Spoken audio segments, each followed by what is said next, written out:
Bisa. Oke, saya mulai perkuliahannya. Sesuai yang saya bilang sebelumnya bahwa perkuliahan ini sifatnya pengayaan.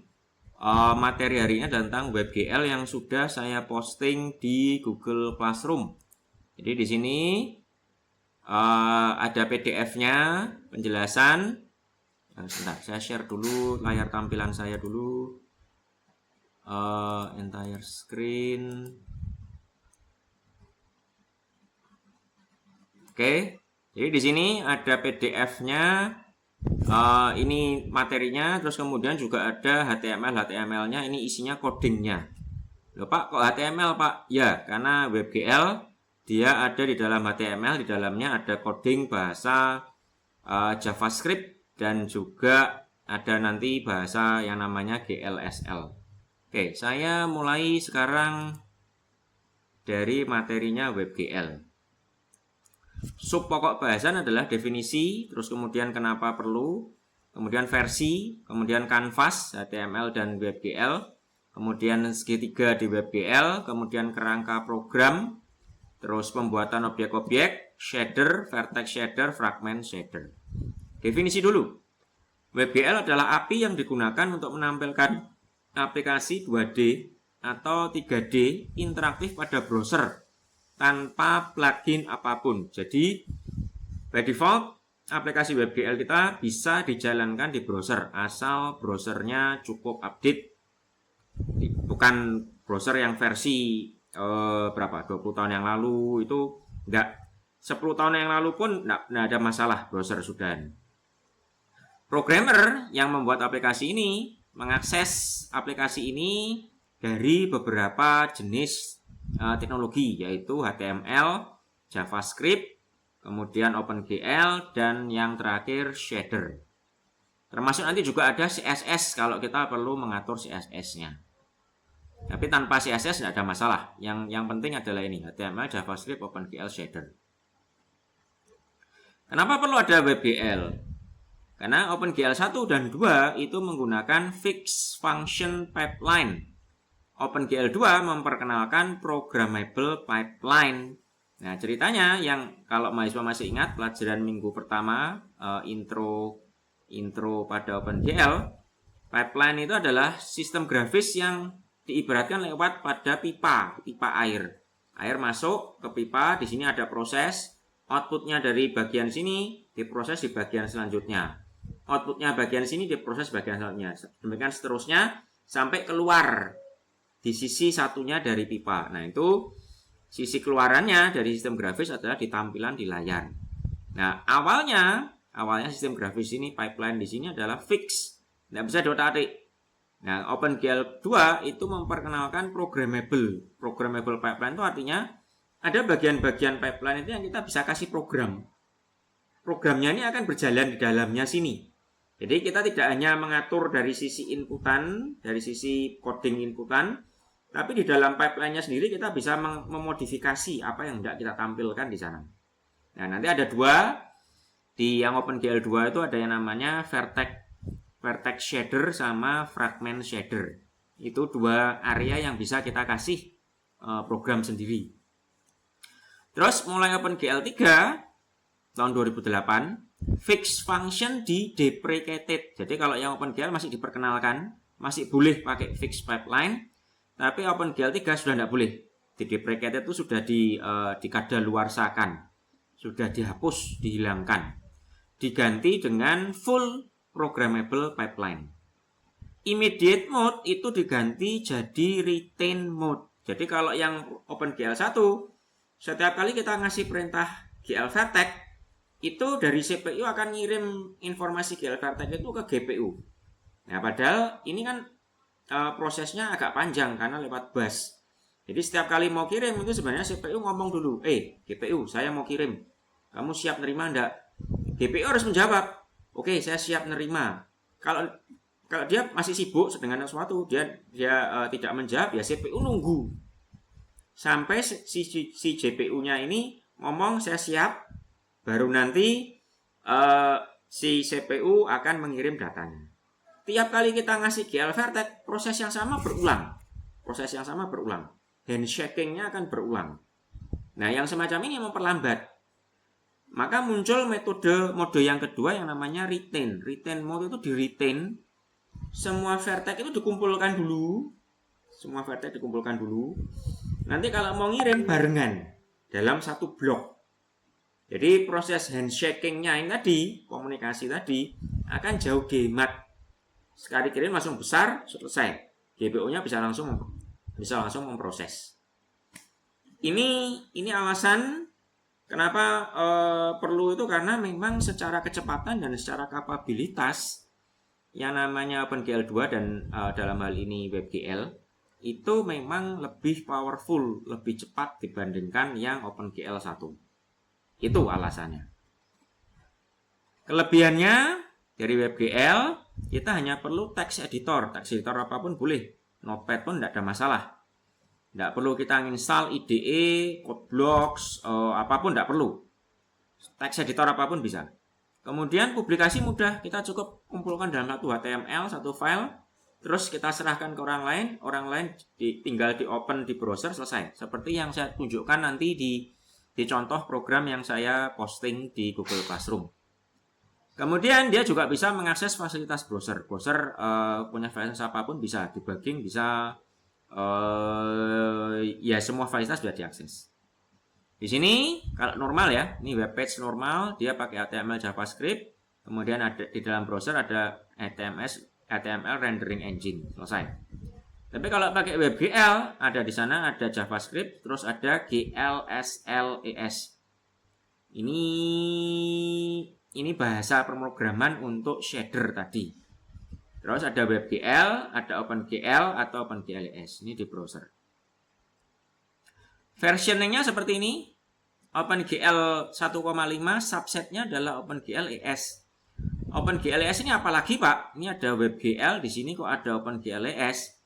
Kalau yang OpenGL ini versi untuk komputer, versi fullnya untuk komputer. Nah ceritanya di tahun 2000-an, ketika device itu sudah mulai canggih, handphone itu sudah mulai canggih, tapi belum muncul smartphone. Kayak misalkan sistem operasi Symbian, terus kemudian Sony Ericsson saat itu punya handphone yang cukup powerful sekalipun tidak punya OS. Nah itu handphone tersebut kalau mau membuat tampilan grafis yang canggih dengan menggunakan OpenGL, mereka pakai standar ini, OpenGLES. Sekarang pun yang Android yang terbaru ataupun iPhone yang terbaru itu juga mensupport ini. Kalau salah sudah ES yang 3, mungkin 4 sudah muncul mungkin. Jadi intinya ES itu untuk device, bukan komputer. Nah, terus ketika muncul OpenGL 2 ini incompatible. OpenGLES 1 dengan OpenGLES 2 ini incompatible karena OpenGLES 2 ini dia sudah full programmable pipeline. Dan inilah yang digunakan untuk sebagai dasar untuk pembuatan dari WebGL 1. Nah, terus berikutnya OpenGL punya OpenGL 3, ini subsetnya OpenGLES 3. Ini ada WebGL 2 di bawahnya sini. Nah, ini ada OpenGL 4, saya tidak tahu OpenGLES sudah muncul yang 4 atau belum. Tapi yang jelas WebGL 2 sudah muncul. Yang saya ajarkan sekarang hari ini adalah yang WebGL 1, Mas Ian. Terus ini pembuatan aplikasi WebGL, programmer mengakses HTML, JavaScript, OpenGL, dan shader. Ini pengenalan dengan kanvas di HTML, komponen kanvas di HTML. Normal ya, ini HTML, ini bagian head, ini bagian body. Di bagian headnya kita bikin CSS menggunakan style inline style begini. Untuk ID kanvas 1, bordernya dikasih 2 pixel solid dan warnanya blue. Di bodinya dibikin itemnya kanvas, ID-nya adalah kanvas 1, width-nya lebarnya adalah 100, height tingginya adalah 100. Nanti ketika ini dipanggil di browser, tampilnya akan seperti ini. Lebarnya 100, tingginya 100, terus punya border warna biru solid, besarnya 2 pixel. Oke, sampai sini dulu ada pertanyaan. Ini mengulang HTML dulu. Ada pertanyaan dulu? Nggak ada. Lanjut. Terus kemudian kita sekarang mengakses WebGL-nya. Jadi dari setelah kita bikin canvas di sini, kita bikin script JavaScript, inline JavaScript di sini.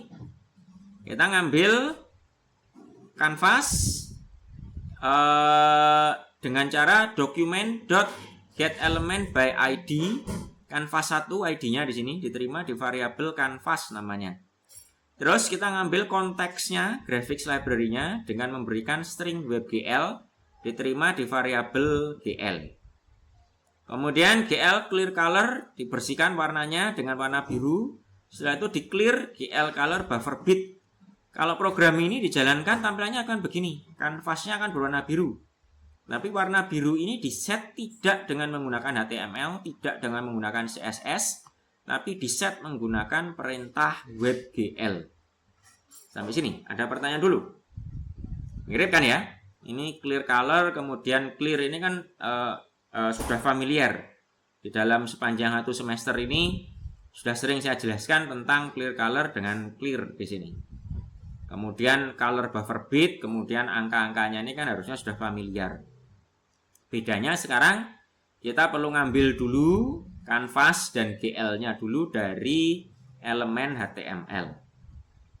Nanti kita membuat tampilan-tampilan apapun itu ada di dalam canvas di sini. Di dalam canvas inilah tempat kita nanti menampilkan gambar-gambar yang diproduksi oleh WebGL. Ada pertanyaan sampai sini?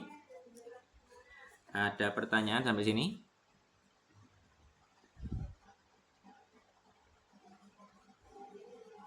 Nggak ada? Lanjut. Ini adalah kerangkanya sekarang. Kerangkanya itu modelnya begini. Semua programnya WebGL itu adalah yang pertama retrieve canvas element, ngambil canvas element, kemudian mengambil rendering konteksnya untuk WebGL. Setelah itu ngeset warna untuk membersihkan kanvas, kemudian membersihkan kanvas. Ini kerangka inilah yang akan kita pakai sampai seterusnya. Ini kerangka yang paling dasar.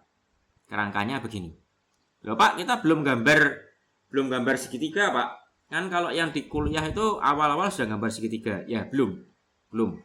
Yang WebGL di sini lebih kompleks untuk gambarnya. Belum sampai ke sana. Ini dulu kerangka dasarnya. Lanjut, sebelum gambar segitiga kita gambar titik dulu. Gambar titik ini aja nanti akan panjang penjelasannya. Satu titik warna merah di tengah-tengah layar, di tengah-tengah kanvas. Modelnya sekarang dari yang kerangka dasarnya yang 4 tadi yang warnanya putih ditambahkan 2 yang warnanya biru sekarang. Yang pertama adalah initialize shader, kemudian draw di sini. Initialize shader di sini adalah kita perlu memberikan inputan shadernya, program shader. Karena sekali lagi dia adalah programmable pipeline, maka kalau kita mau drawing something kita harus ngasih program ke 2 shader, vertex dan fragment shader sebelum dia bisa berjalan dengan baik. Baru kalau sudah ada shadernya kita bisa draw di sini. Nih modelnya. Ini kalau kita punya browser awalnya ada canvas, terus ketika ini di loading, maka JavaScript program itu dieksekusi ketika ada perintah onload. Dia akan nyari JavaScript-nya di mana JavaScript-nya perintahnya. Kalau ada, terus WebGL related methods are executed, perintah-perintah yang terkait dengan WebGL dijalankan. Dimasukkan, kita memberikan vertex shader, program untuk vertex shader dan program untuk fragment. Vertex shader di sini adalah program yang mengatur operasi per vertex. Kalau fragment shader ini adalah program yang mengatur operasi per fragment. Contohnya di sini kalau yang vertex adalah posisi. Posisinya di mana? Kemudian size-nya berapa? Kalau fragment itu contohnya adalah warnanya apa?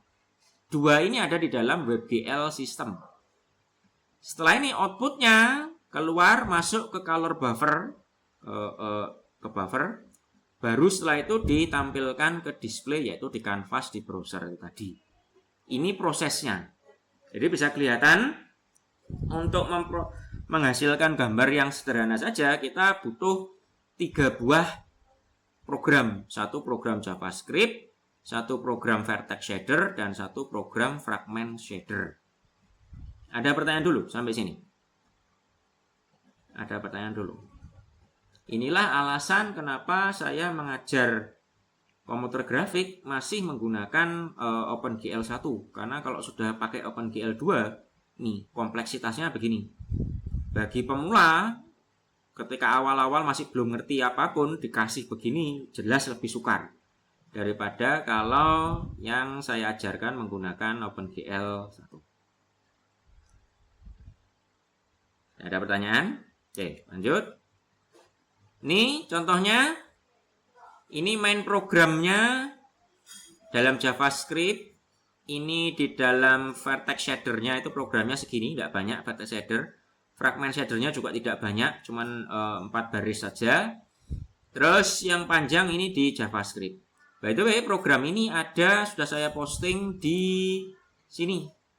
Di 1.1 HTML di sini. Mahasiswa bisa lihat di sana 1.1 di sini. Saya buka di sini pakai Notepad. Nih, Notepad. Ini agak panjang begini. Agak panjang begini. Mahasiswa bisa lihat detailnya di sana. Ini adalah tampilan yang disederhanakan. Ini tampilan yang disederhanakan di sini. Oke. Oke, ada pertanyaan dulu sampai sini sebelum saya jelaskan detail programnya. Oke ya. Nah, ada, saya jelaskan. Nih, lanjut. Di dalam main program di sini bisa dibuat function main, bisa. Tetapi yang saya berikan di sini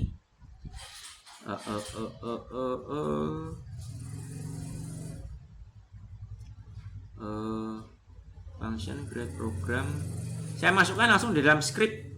Jadi bisa dimasukkan scriptnya langsung inline seperti yang saya contohkan, atau dipisah dalam file JS terpisah, terus kemudian dikasih function main. Terserah, itu mekanisme kosmetik. Karena saya dipakai ini untuk mengajar, maka saya gabung semuanya dalam satu HTML. Di sini kan, dia jalankan retrieve canvas element dengan ini, var canvas sama dengan dokumen.getElementById. Terus kemudian var gl sama dengan webgl context ini, get webgl context canvas. Setelah itu yang berbeda adalah di sini. Dia ada perintah init shader. Init shader. Oh ya, di sini ada bedanya kalau detailnya ya. Ini canvas get gl di sini dicek dulu. GL-nya bisa diambil enggak? Kalau enggak bisa diambil, dia berhenti. Dia akan menghasilkan tampilan fail to get the rendering context. Apa Pak yang bisa menghasilkan ini Pak? Misalkan kalau browsernya enggak support WebGL. Kalau browsernya enggak support WebGL, dia berhenti di sini. Nah, kalau berhasil GL-nya diambil, bisa didapat. Dia memanggil fungsi init shader. Init shader ini fungsi apa Pak? Fungsinya didefinisikan di atasnya. Nih, init shaders. Init shader di sini intinya adalah dia menyiapkan sistem WebGL, kemudian ngeload program V-shader dan F-shader kita. Program V-shader dan F-shader itu ada di sini. V-shadernya, ini F-shadernya. Ini dipanggil, disiapkan, dikirim, di-load ke sistem WebGL. Menggunakan satu perintah saja di sini, init shader. Detailnya di sini, Ini tidak saya jelaskan dengan satu persatu ya. Init shader di sini dia akan memanggil create program. Create program itu ada di sini, create program. Di dalam create program dia akan memanggil load shader. Load shader ada di sini. Kita tidak perlu tahu, itu biarkan begitu saja, itu sudah jalan, tidak perlu diotak-atik apapun. Yang perlu kita tahu di bagian sini adalah bahwa kalau init shader, kita memberikan GL konteksnya, kemudian source-nya untuk vertex shader, dan source-nya untuk fragment shader. Kalau berhasil, ya sudah, dia akan lanjut ke bawah. Kalau tidak berhasil, dia akan menampilkan console log fail to initialize shader. Tapi, Yang cukup kita tahu, cukup ini panggil saja begini, kita pastikan V shadernya betul, F shadernya betul, selesai, jalan. Apa Pak yang kira-kira bisa membuat fail kalau perintahnya di sini ada yang salah penulisannya? Tidak ada titik koma misalkan. Kalau ada titik koma, nah ini nanti bisa error. Nah, kalau yang seperti itu kita harus mengetik lagi ini di dalamnya sini. Kalau sudah selesai, ini shader selesai, ini clear color, terus GL clear, terus dia memanggil untuk menggambar titik dengan perintah GL draw erase. Ini adalah mirip seperti perintah GL begin, GL end, GL draw erase ini. Tapi dia menggambarnya langsung satu batch. Di sini tipenya adalah GL points, mulai dari titik vertex ke 0, jumlahnya adalah 1 titik. Loh Pak, ini informasi titiknya ada di mana Pak? Saya kok tidak melihat nilai X, Y, dan Z-nya, tidak kelihatan Pak. Dalam contoh yang pertama ini, kita ngasih vertex shadernya, informasinya ada di dalamnya sini. GL position, GL fact di sini. Ini adalah nilai koordinatnya. X-nya 0, Y-nya 0, Z-nya 0. Dia kalau vertex nilainya yang keempat selalu 1. Terus ini nilai koordinat langsung di hard coded di dalam vertex shader. Nih, saya tunjukkan di sini. Ini kalau saya buka di Notepad++ saat itu, fungsinya saya minimize karena tidak perlu kita modifikasi. Yang perlu kita modifikasi itu yang lain-lainnya yang di bawah-bawahnya ini. Jadi di sini awalnya JavaScript masih kosong, vertex shader kosong, fragment shader kosong, color buffernya masih kosong. Ketika JavaScript dijalankan, dia ketemu init shader, maka bagian vertex shader source di copy dimasukkan ke vertex shader di sini. Yang fragment shader di copy dimasukkan ke fragment shader. GL positionnya dimasukkan ke sini, GL point size-nya ini nanti akan dikirim dari vertex shader. GL position dikirim ke fragment shader, GL point size dikirim ke fragment shader di sini. Fragment shader outputnya adalah GL frag color ini, GL frag color. Ini nanti akan ditampilkan di color buffer. Ada pertanyaan dulu sampai sini?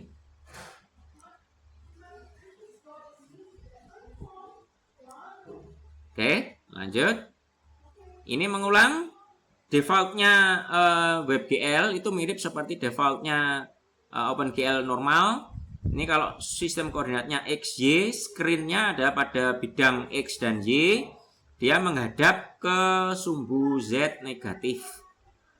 Ukuran kanvasnya ini adalah mulai -1, -1, 1, 1. Kalau yang program triangle yang saya berikan adalah -2, -2, 2, 2. Nah, ini kalau ini -1, -1, 1, 1. Oke. Terus bisa kita modifikasi. Saya contohkan dulu programnya tadi. Ini 1.1 ini kalau saya copy ke browser, dia akan muncul begini. Ini kalau saya modifikasi angkanya, X-nya 0,5, saya save, terus saya refresh, dia akan berpindah titiknya ke sini, sesuai dengan lokasi modifikasi kita. Kalau ini saya ganti lagi 0,5 Y-nya jugaan, saya save, ini saya refresh, dia berpindah ke sini. Jadi mekanismenya kita memprogram di WebGL itu adalah teksnya diedit, terus kemudian di save, di sininya di refresh, selesai. Nanti dia akan tampil update. Begitu. Ada pertanyaan dulu sampai sini? Ada pertanyaan dulu? Ini saya kembalikan dulu. Ada pertanyaan dulu sampai sini? Bisa dimodifikasi ya. Posisinya kemudian frag color-nya pun bisa dimodifikasi. Mau diganti dengan angka 1 bisa.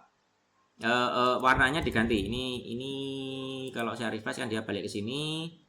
Frag color-nya di sini saya ganti misalkan 1, 1 di sini. Saya save. Saya run, ini warnanya jadi kuning. Karena warnanya saya diganti di sini, di frac color di sini. Oke, ada pertanyaan? Oke, lanjut. Terus bagaimana cara kita mengirim variabel ke shader? Jadi kan kalau angkanya tadi kan langsung di hard coded, angkanya langsung di hard coded di sini.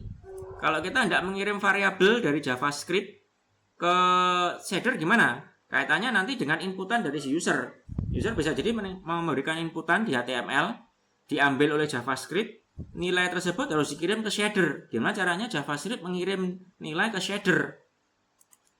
Nih, dikenalkan dengan dua jenis variabel di dalam GLSL, yaitu atribut variabel dan uniform variabel. Dua-duanya ini akan dikirim ke sini, ke vertex shader. Ini atribut variabel, ini uniform variabel.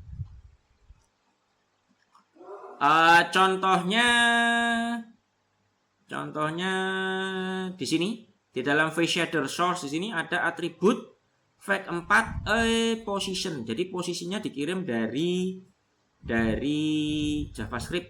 Nah, ini untuk ngirim ini agak panjang nanti ceritanya. Ini diterima a position, kemudian a positionnya diberikan ke GL position. Yang lainnya masih sama. Kita hanya sekedar mengirim a position di sini, a positionnya dilempar ke GL position, sudah. Ngirimnya dari sisi JavaScript agak panjang. Nih, pertama kita mengambil dulu get attrib location.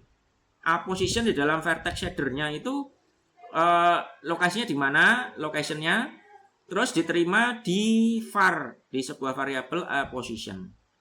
Terus kemudian kita ngirim datanya pakai perintah gl vertex attrib 3f. Ini a position di sini dikasih 0 0 0. Kemudian sama yang lain clear color, clear draw erase. Yang bawah sama. Yang beda adalah di bagian sini saja. Dia perlu mengambil program, setelah itu dikirim nilai positionnya. By the way, ini ada di program yang kedua, 2.2 di sini. Saya tunjukkan di sini 2.2. Nih. 2.2 HTML-nya di sini. Ini di sini, position sama di sini. Oke. Bisa jadi mekanismenya adalah di sini ketika dia ngambil get attribute location, a position di sini diambil, dimasukkan ke a position. Ketika dia ketemu gl vertex attribute 3f, datanya ini dikirim ke sini.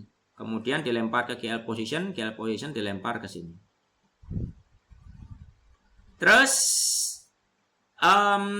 perintah ini gl vertex atribut 3f ini dikasih 000.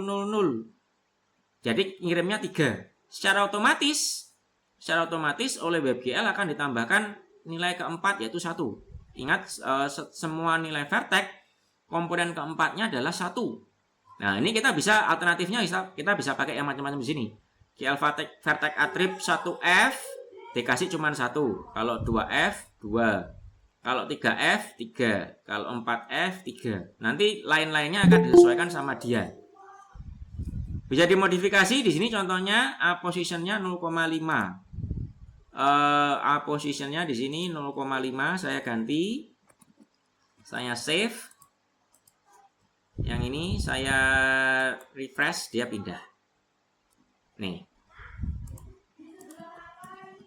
Ini saya kembalikan dulu. Ini frac color-nya sudah saya kembalikan. Oke. Ya, silakan bisa diganti-ganti sendiri. Dicoba dengan vertex attribut sekian. Terus yang berikutnya adalah kalau kita ngirim informasi berikutnya adalah point size. Point size-nya dikirim dari JavaScript. Maka sama prosesnya kita bikin atribut float karena nilainya cuma 1, dia tidak butuh array. Kalau yang position kan array ada x, y, z. Kalau yang point size kan cukup 1 saja. Maka dibikinnya sini float a point size. A point size-nya dikirim ke gl point size. Terus di sini sama prosesnya. Kita bikin var a point size get attribute location. Terus dikirimnya vertex attrib 1F, point size nilainya 5. Ada pertanyaankah? Ada pertanyaankah? Ada pertanyaankah? Nggak ada? Lanjut, saya agak cepat ya. Kalau multi point, kalau 3 titik. Kalau 3 titik, sekarang ditambahkan adalah ini. Set the positions of vertices masuk dalam sebuah array. Jadi, kita bikin array di sini.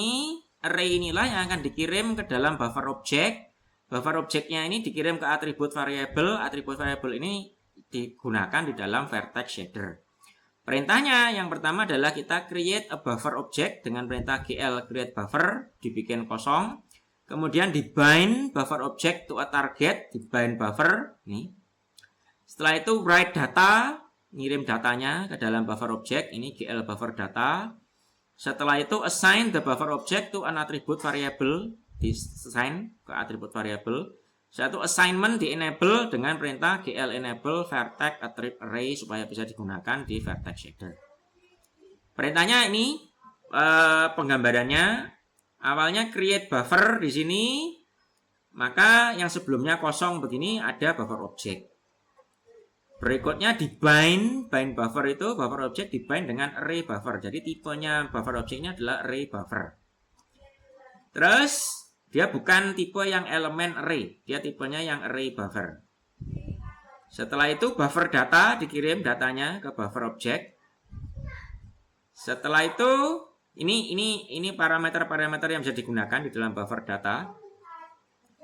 Jenisnya juga bisa macam-macam di sini, integer, unsigned integer. Terus kemudian di sini ada gl vertex attrib pointer. Di sini dia mengarahkan ke atribut variabel di sini. Terus ini parameter-parameter yang bisa dipakai. Kemudian di enable berarti dia dikoneksikan betul, di on kan, sudah terkoneksi. Terakhir draw arrays. Draw arrays ini parameter-parameternya itu berarti dia bisa di draw di dalam vertex shader. Ini parameter-parameter untuk draw arrays. Ini contohnya di sini di dalam init vertex buffer kita bikin informasi vertex-vertexnya ada di sini di dalam variabel vertices.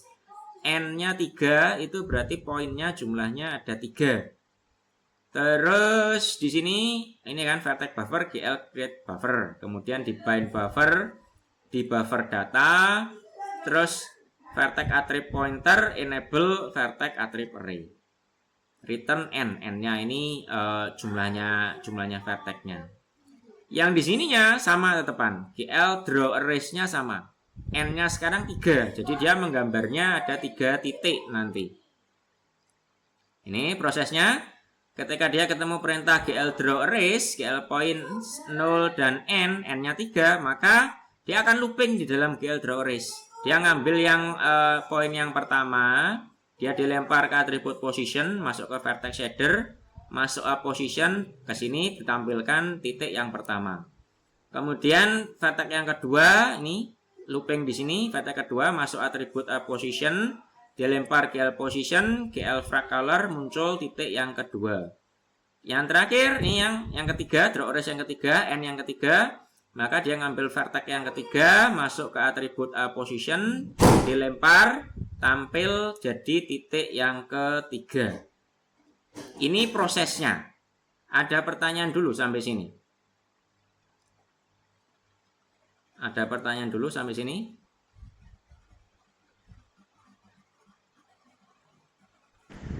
Tidak ada. Oke, lanjut. Berikutnya kalau gambar yang triangle. Kalau gambar triangle kita tinggal mengganti draw arrays-nya jadi gl triangles. Tidak points tapi triangles. Ini contohnya saya tunjukkan. Ini multi point di sini. Ini kan titik kan. Tapi kalau ini saya modifikasi multi point-nya di sini. Saya ganti dengan gl triangles. Saya save, saya run. Dia jadi triangle sekarang. Nih. Jadi gantinya jenis objeknya ganti di dalam GL draw arrays di sini. Terus ini adalah jenis-jenis primitif yang disupport oleh OpenGL, yaitu points, lines, line strip, line loop, triangles, triangle strip, sama triangle fan. Perhatikan dia tidak mensupport polygon. Dia tidak mensupport polygon. Quartz pun saya tidak lihat di sini, GL Quartz. Jadi kalau kita hendak membuat segi 4, maka kita harus membuat segi 4 tersebut dari 2 buah segitiga. Ini caranya. Nih. Ini contohnya dulu sebelum yang segi 4. Kalau kita draw arrays tadi dengan GL lines, tampilannya segini karena dia mengambil 2 vertex kemudian digambar. Vertex ketiga tidak ada pasangannya, makanya tidak digambar. Kalau line strip dia begini, kalau line loop dia begini.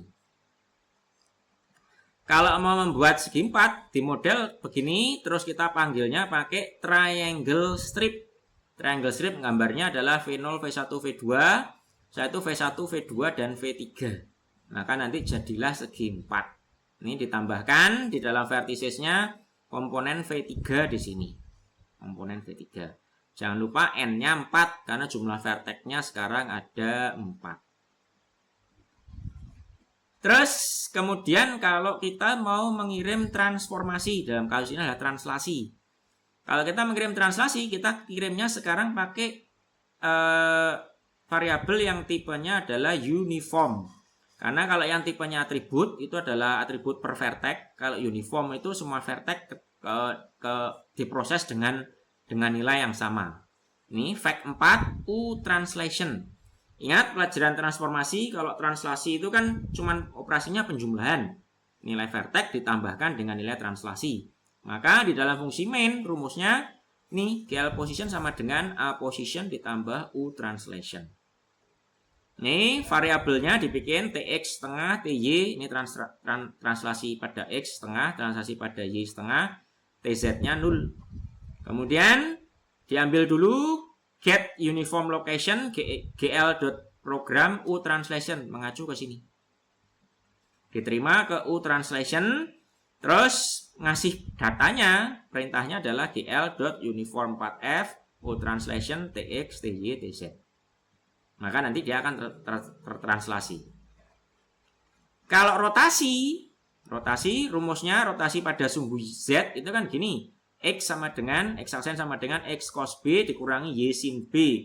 Y aksen sama dengan X sin B ditambah Y cos B. Z aksennya sama dengan Z. Maka kita kasih uniform float U cos B sama U sin B. Dimasukkan rumusnya. GL position X sama dengan dot X A position dot X dikali U cos B minus A position dot Y dikali U sin B. Ini rumus dari sini. Diterapkan di dalam vertex shader. Nah, di dalam JavaScript-nya kita perlu ngirim dua ini nilai U cos B sama U sin B di sini. Jadi kalau kita hendak merotasi sebesar 90 derajat, dikonversi dulu jadi radian dengan cara math.py. Math ini adalah library-nya JavaScript, dikalikan dengan angle 90 derajat dibagi 180, terima dalam radian.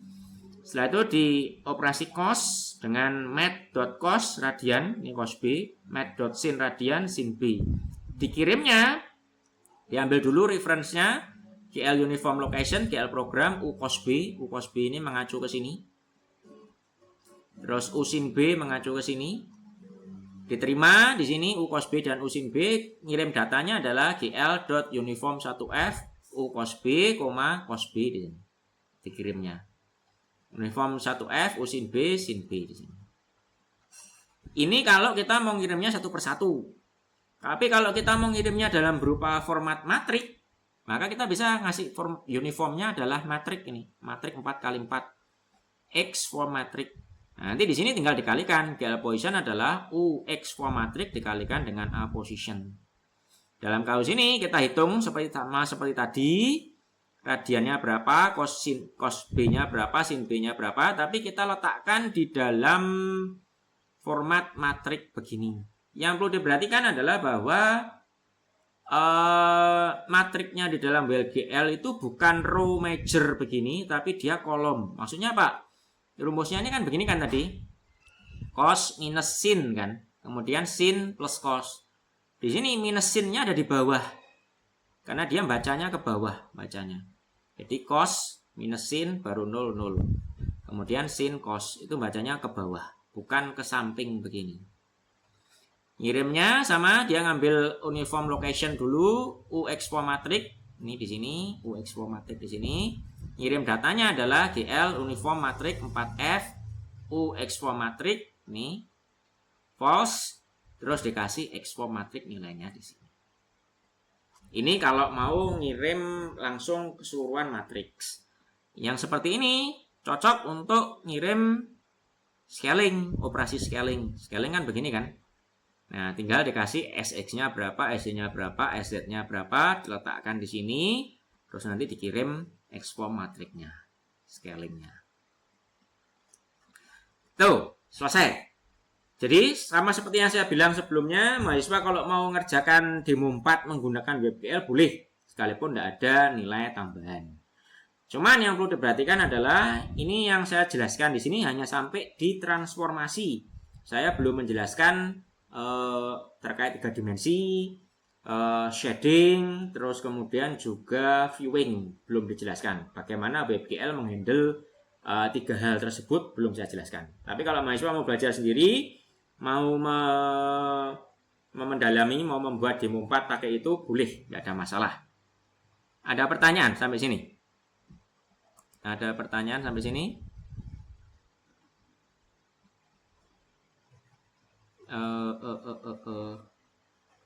Terus demonya kapan Pak? Ini kemarin saya tanya kelas sebelumnya, kelas A. Kelas A prefer di minggu kedua, jadi bukan minggu depan. Kan ujian itu kita mulai minggu depan sama 2 minggu lagi. Nah, kelas A mintanya demonya adalah 2 minggu lagi. Kalau kelas B mintanya demonya kapan?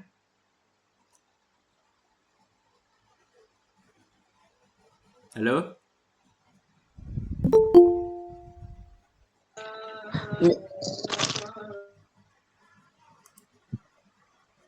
Maunya kapan? Minggu depan atau 2 minggu lagi? Untuk kelas A tanggal berapa, Bapak? 2 minggu lagi kalau kelas A. Kelas A 2 minggu lagi itu berarti 23. Kelas B maunya kapan? Minggu kedua juga, Pak. Gak apa-apa, Pak. Oke, minggu kedua juga. Ya sudah, sekarang absen dulu sekarang.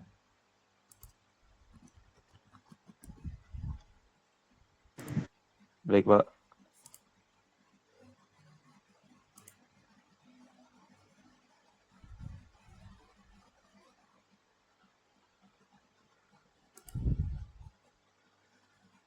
Cukup, sekian. Ini saya stop sharing dulu. Oke, mahasiswa bisa log off. Ketemu lagi 2 minggu lagi. Baik, Bapak. Terima kasih, Pak. Sama-sama.